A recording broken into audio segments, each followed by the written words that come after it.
So these are the buddlejas that I foraged. This is my beloved orange. It already has some greenery in it, so I'm just going to take that greenery out and replace them with these buddlejas. They are what's in at the moment and they are so gorgeous.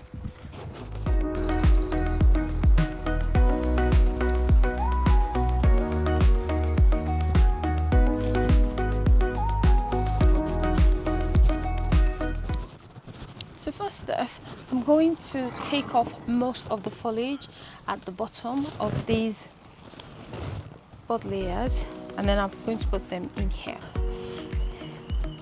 So the easiest way to go about this is to take off the foliage that's just right at the bottom. You just need to snap it at the edge like so. So you see how they just cascade beautifully out. I'm going to try them in another vase just to show you what they look like. But most importantly, all you need to remember is to take off all of the lower foliage so that it doesn't get into the water and it then keeps for a bit longer.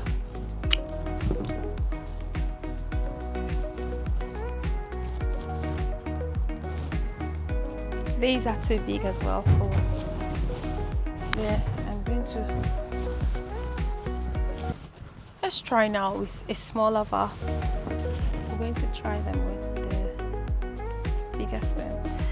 They're so oversized for the vase. I think that's just to show off of what buddlejas are. And like it belongs here. You see how I categorize them separately based on the stem and the volume of the flower head. I decide where it goes. Okay, so let's carry on. I'm happy with the way it's turning out.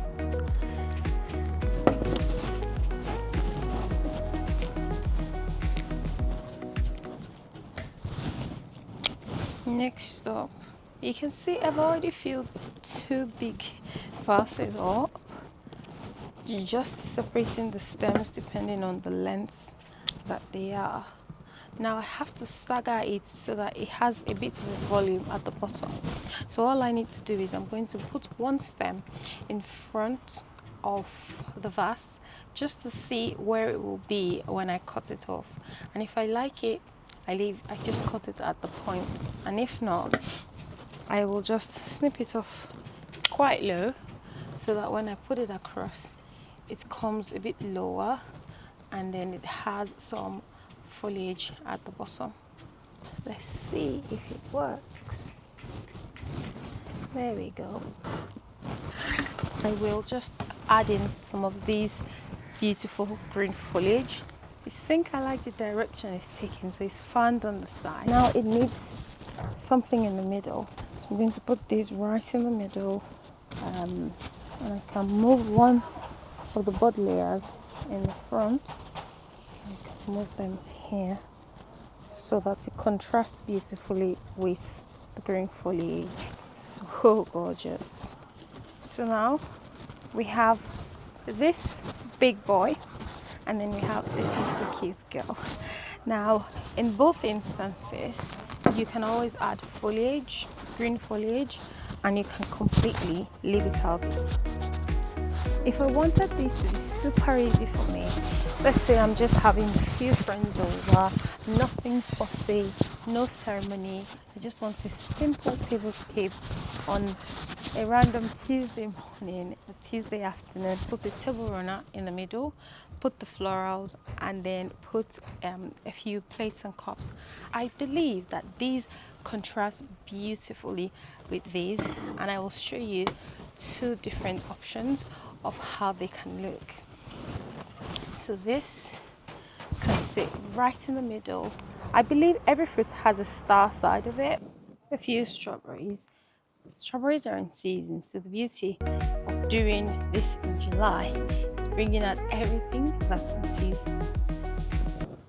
And I think there's too much going on now with this and then this, so I'm going to change the directions and just scatter the lemons on the table. Like I was saying previously, I believe that there's a star sign to every fruit. There's always a part that is nice and beautiful, like in the blueberries as well. Now I would have loved it to have a bit more height. Next up, I'm going to put some water and some juice just right there on the sides, and now onto the plate. So there, it's just two girls having tea. So two plates on the side.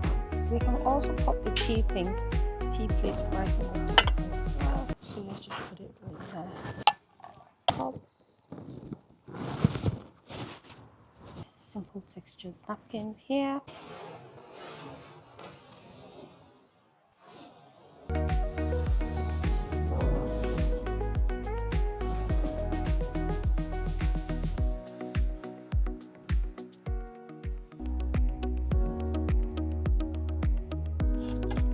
And there you have it.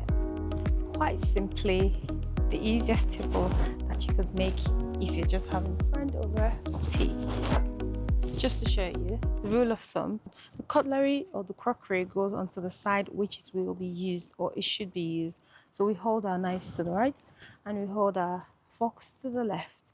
And so what that means is you want the person to be able to pick their cutlery on the right side and not have to cross it over to start eating. So that means this always goes on your right hand side.